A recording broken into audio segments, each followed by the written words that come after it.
Greater Good Radio. Connect, learn, heal, and grow. If you can take it back to like ancestral healing stuff, is that as I did like a bit of ancestral healing type of work, it clears the whole line up and down and sideways, which is kind of nice, if you ask me.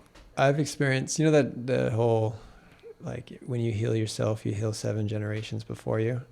No, it's the whole thing. I experienced it. Yeah.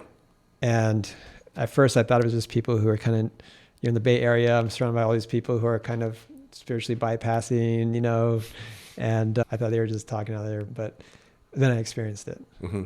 And it was like, oh, and then the compassion, right? Because both people who are impacted by the negative of the past, as well as some of the people that created the negative in the past, you realize that it's a chain. Yeah. And when you break the chain, it's like it's done.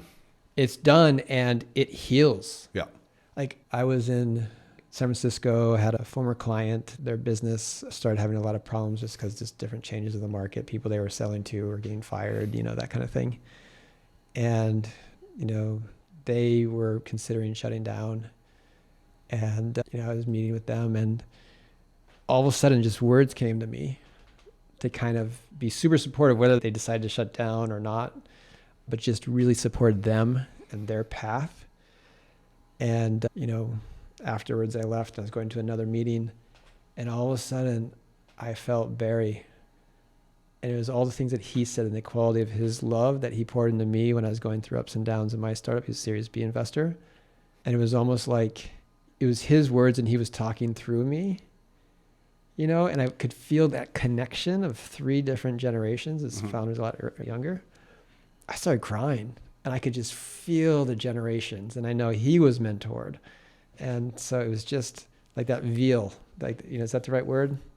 The separation of life and death and just people and generations. It was really thin and it felt pure love, but there was a lot of like sadness and grief too.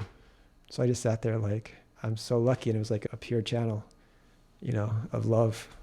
It's beautiful. I think that's what I'm trying to get to on a more regular basis as well. The channel open and the channel not being so constricted, like just everything. You know what I mean? That's how I'm gauging. Like when you ask, that's my gauge. That's like my only freaking gauge, almost. It's so amazing. It's so interesting how similar we are. Like both my purpose in life and my work that I do with others is essentially that. It's like, how can I remain open and present to whatever is happening?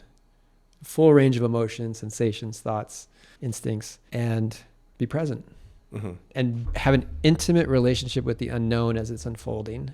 And then when I work with clients, and especially in sales, it's like, how do I help them do that? Because when they do that, their genius comes out and they'll be successful. Mm-hmm. But it's like, it doesn't matter if it's sales or they're talking about their relationship with their spouse or having to have a candid conversation to fire someone or to admit they don't know and to go get help from someone. It's the ability to stay open, seeing things as they are, be in the here and now, and actually experiencing life and not closing because there's parts of us that feel like it's going to overwhelm us. Because our capacity is huge. And then once we do that, it's like a clear channel. And it's the most amazing thing. And the connection with self and other is so great. And I think a lot of us, I know me for one, went through a lot of my life closed. Yeah. And it's, our wound becomes our superpower because I had that thing where I would go from being in flow to like forgetting my name, what's on the next slide. That kept this quest to even define the problem, to seek out solutions, and to feel like it's the key to everything. That allowed me to build the life that I have and to do the meaningful work that I do. And I'm now to the point where I'm almost thinking everything that happened to me in the past, things I got, things I didn't have, helped me get to be able to do this work with myself and others. Yeah. That'd be worth it. Like I wouldn't change a thing. Mm-hmm. If you resonate with Greater Good Radio, please join our community at www.greatergoodradio.com, where you can get access to exclusive content and offerings. Hope to see you soon.